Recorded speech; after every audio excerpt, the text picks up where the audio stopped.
Hi hello everyone, welcome to our channel. Hello friends, எல்லோரும் எப்படி இருக்கீங்க? ஃப்ரெண்ட்ஸ், இன்றைக்கி நாம் இந்திய அரசியலமைப்பு பார்க்க போகிறோம். அதுக்கு முன்னாடி நீங்கள் நம்ம சேனலை இன்னும் சப்ஸ்கிரைப் பண்ணலாம் அப்படின்னா சப்ஸ்கிரைப் பண்ணிக்கோங்க. சப்ஸ்கிரைப் பண்ணிவிட்டு பெல் பட்டனை ப்ரெஸ் பண்ணி ஆல்னு செட் பண்ணிக்கோங்க.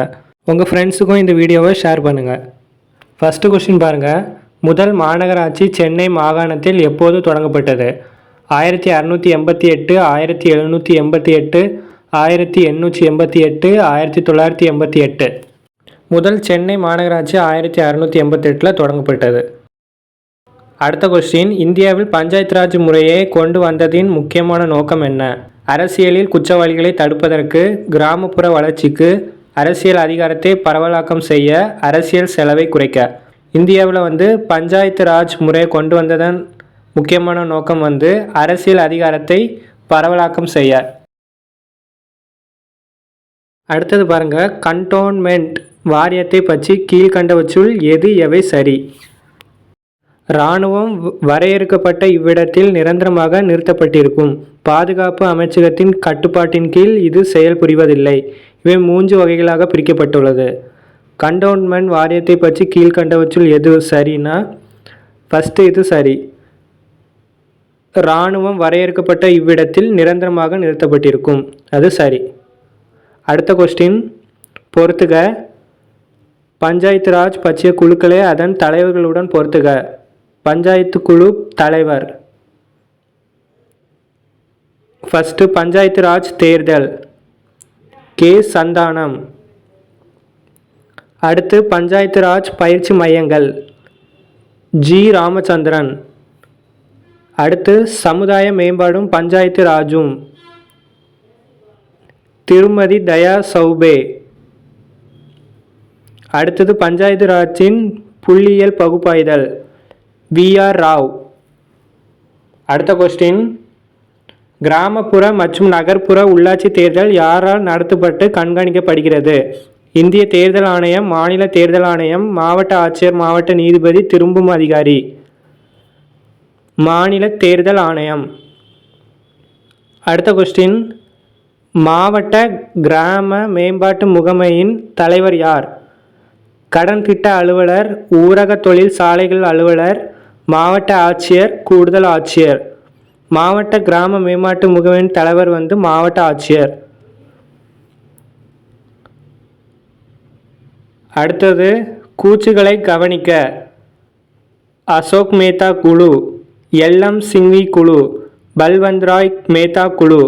மேலே கொடுக்கப்பட்டுள்ள குழுக்களை கால வரிசைப்படுத்துக. ஃபஸ்ட்டு பல்வந்த் ராய் மேத்தா குழு, அதுக்கப்புறம் அசோக் மேத்தா குழு, அதுக்கப்புறம் எல்.எம். சிங்வி குழு.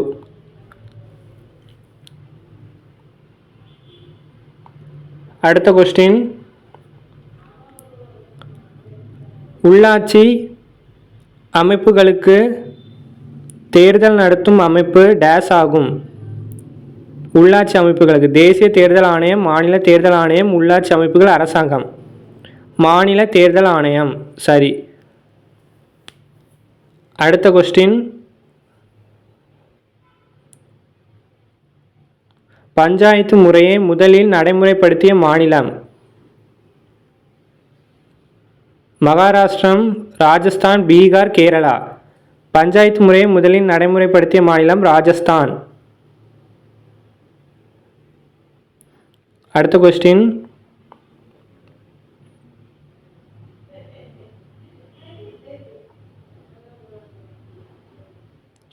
பஞ்சாயத்து ராஜ் பற்றிய கீழ் காணப்படுபவர்களில் எவை சரியாக பொருத்தப்பட்டுள்ளன? கே. சந்தானம் குழு, பஞ்சாயத்து ராஜ் தேர்தல், அது சரி. ஆர்.கே. கண்ணா குழு, நியாய பஞ்சாயத்து, இது தப்பு. திருமதி தயா சோபை குழு, பஞ்சாயத்து நிதி நிலை, தவறு. ஜி. ராமச்சந்திர குழு, பஞ்சாயத்து ராஜ் பயிற்சி மையங்கள், சரி.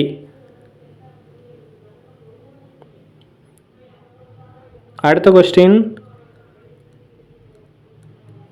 அரசியல் அமைப்பின் எந்த பகுதி மத்திய அரசாங்கம் பற்றியது? பகுதி 3, 4, 5. அரசியலமைப்பின் எந்த பகுதி மத்திய அரசாங்கம்னா பகுதி 5. அடுத்த கொஸ்டின், பின்வருவற்றில் எது மத்திய அரசாங்கத்தின் பகுதியாக இல்லை?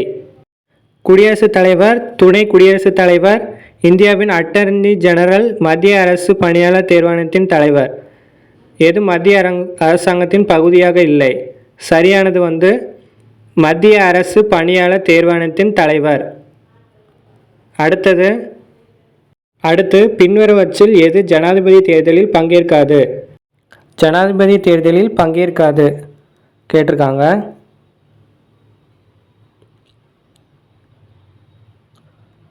நாடாளுமன்றத்தின் இரு அவைகளிலும் தேர்ந்தெடுக்கப்பட்ட உறுப்பினர்கள்.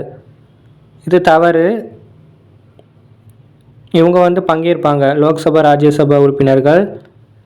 மாநிலங்களின் சட்டமன்றங்களின் தேர்ந்தெடுக்கப்பட்ட உறுப்பினர்கள், எம்எல்ஏ, இவங்களும் பங்கேற்பாங்க. இது தவறாக இருக்குது. டெல்லி, புதுச்சேரி யூனியன் பிரதேசங்களின் பேரவைகளில் தேர்ந்தெடுக்கப்பட்ட உறுப்பினர்கள், இவங்களும் ஜனாதிபதி தேர்தலில் பங்கேற்பாங்க. மாநிலங்களின் சட்டமன்ற மேலவை உறுப்பினர்கள் தான் பங்கேற்க மாட்டாங்க. அது சரி. அடுத்து, குடியரசுத் தலைவர் தேர்தல் தொடர்பான அனைத்து சந்தேகங்களும் சர்ச்சைகளும் யாரால் தீர்மானிக்கப்படுகின்றன? தேர்தல் தொடர்பான அனைத்து சந்தேகங்கள் தலைமை தேர்தல் ஆணையம், உச்சநீதிமன்றம், இந்திய தலைமை நீதிபதி, மக்களவை சபாநாயகர். குடியரசுத் தலைவர் தேர்தல் தொடர்பான சர்ச்சைகள் உச்ச நீதிமன்றத்தால் தான் தீர்மானிக்கப்படுகின்றன. சரி. அடுத்தது,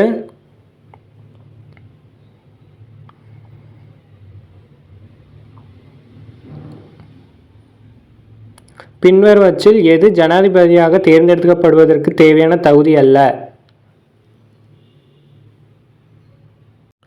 அவர் இந்திய குடிமகனாக இருக்க வேண்டும். அது சரி. அவர் 35 வயது பூர்த்தியடைந்திருக்க வேண்டும். அது சரி. அடுத்து, அவர் ராஜ்யசபா உறுப்பினராக தேர்ந்தெடுக்கப்படுவதற்கு தகுதி பெற்றவராக இருக்க வேண்டும். இது தப்பு. ஜனாதிபதியை தேர்ந்தெடுக்கப்படுவங்க லோக்சபா உறுப்பினராகவோ ராஜ்யசபா உறுப்பினராகவோ இருக்கக்கூடாது. அதனால் இது தப்பு. அடுத்து, அவர் ஆதாயம் தரும் எந்த பதவியையும் வகிக்கக்கூடாது. இதுவும் சரிதான். இதில் தப்பாக இருக்குதா? அவர் ராஜ்யசபா உறுப்பினராக தேர்ந்தெடுக்கப்படுவதற்கு தகுதி பெற்றவராக இருக்க வேண்டும். இது தவறு. அடுத்த கொஸ்டின், ஜனாதிபதி பதவி நீக்கத்திற்கு பாராளுமன்றத்தில் எந்த வகையான பெரும்பான்மை தேவை?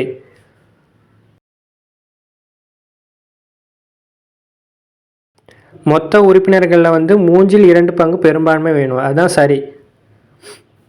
அடுத்தது, தற்போதைய வாக்களிப்பில் 2/3 பங்கு பெரும்பான்மை மற்றும் மொத்த உறுப்பினர்கள் 50%. இது தவறு. அடுத்து, எளிய பெரும்பான்மை. இதுவும் தவறு. மேலே உள்ளவற்றில் எதுவும் இல்லை. சரியான இது மொத்த உறுப்பினர்களில் 2/3 பங்கு பெரும்பான்மை வேண்டும். அடுத்த கொஸ்டின், எந்த காரணத்திற்காகவும் புதிய ஜனாதிபதி தேர்தலை நடத்துவதில் தாமதம் ஏற்பட்டால் ஜனாதிபதியாக செயல்படுவது யார்?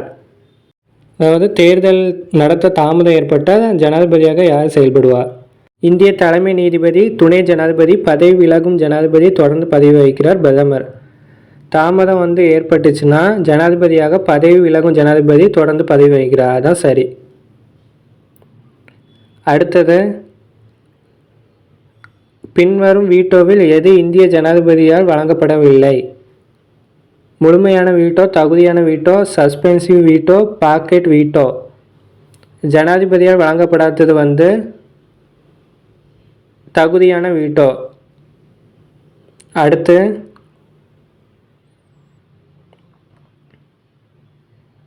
இந்திய குடியரசுத் தலைவரை தேர்ந்தெடுப்பது தொடர்பாக பின்வரும் கூற்றுகளை கவனிக்கவும். ஒவ்வொரு எம்எல்ஏவின் வாக்கும் மதிப்பும் மாநிலத்துக்கு மாநிலம் வேறுபடும். இது சரி. அடுத்தது, ராஜ்யசபா எம்பிகளின் ஓட்டு மதிப்பை விட லோக்சபா எம்பிகளின் ஓட்டு மதிப்பு அதிகம். இது தவறு.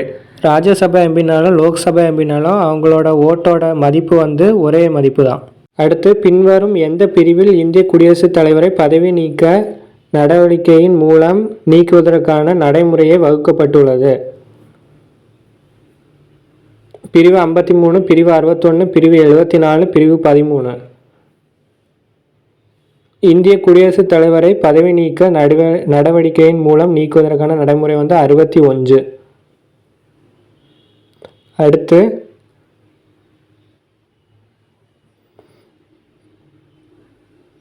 மத்திய அரசின் நிர்வாக அதிகாரம் யாரிடம் உள்ளது? பிரதமர், குடியரசுத் தலைவர், மந்திரி சபை, பாராளுமன்றம். மத்திய அரசின் நிர்வாக அதிகாரம் குடியரசுத் தலைவரிடம் உள்ளது.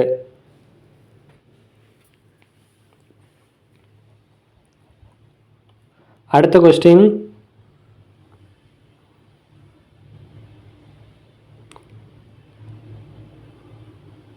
குடியரசுத் தலைவருக்கு பதவி பிரமாணம் செய்பவர் யார்? உச்ச நீதிமன்ற தலைமை நீதிபதி, சபாநாயகர், துணை குடியரசுத் தலைவர், பிரதமர். குடியரசுத் தலைவருக்கு பதவி பிரமாணம் உச்ச நீதிமன்ற தலைமை நீதிபதி தான் பண்ணி வைப்பார்.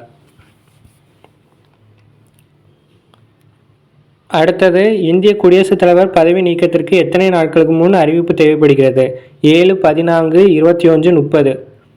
குடியரசுத் தலைவர் பதவி நீக்கத்திற்கு முன்னாடி 14 நாட்களுக்கு முன்னாடி அறிவிப்பு விட்டுருக்கணும்.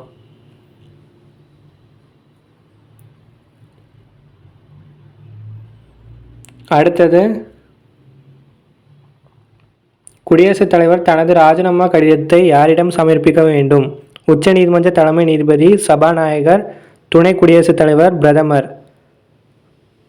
குடியரசுத் தலைவர் துணை குடியரசுத் தலைவர்கிட்ட தான் தனது ராஜினாமா கடிதத்தை சமர்ப்பிக்க வேண்டும். அடுத்தது, குடியரசுத் தலைவரின் தேர்தல் பற்றி குறிப்பிடும் அரசியலமைப்பு பிரிவு எது? தேர்தல் பற்றி கேட்டிருக்காங்க. பிரிவு 53, 54, 58, 60. தேர்தல் பிரிவு 54. அடுத்தது, குடியரசுத் தலைவரின் பதவி பிரமாணம் பற்றிய அரசியலமைப்பு பிரிவு. பதவி பிரமாணம் கேட்டிருக்காங்க. முன்னாடி தேர்தல் பற்றி கேட்டிருந்தாங்க. பிரிவு 54. பதவி பிரமாணம் பிரிவு 60.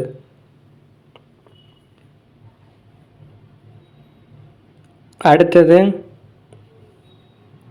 இந்திய அரசியலமைப்பு சட்டம் பின்வரும் எதில் இந்திய ஒன்றியத்தின் நிர்வாக அதிகாரங்களை வழங்குகிறது?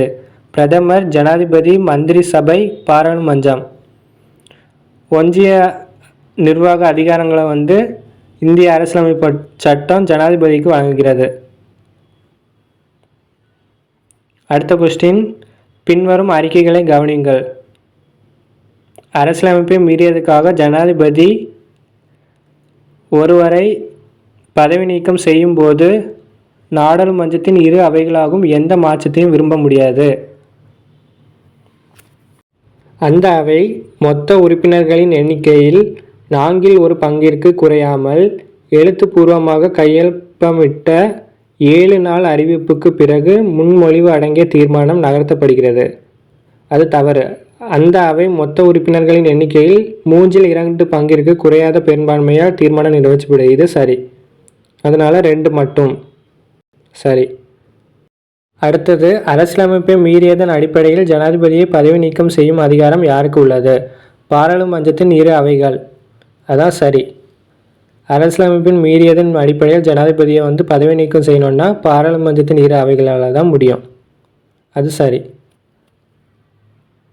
அடுத்த கொஸ்டின்,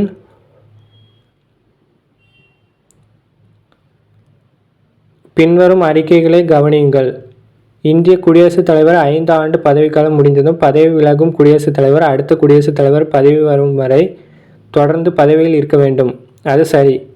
குடியரசுத் தலைவர் தேர்தலுக்கான தேர்தல் கல்லூரி டெல்லி, புதுச்சேரியின் சட்டப்பேரவைகளில் தேர்ந்தெடுக்கப்பட்ட உறுப்பினர்களையும் கொண்டுள்ளது. அது சரி. 1 மற்றும் 2 சரி. ஓகே ஃப்ரெண்ட்ஸ், நெக்ஸ்ட் வீடியோவில் பார்ப்போம். தேங்க்ஸ் ஃபார் வாட்சிங்.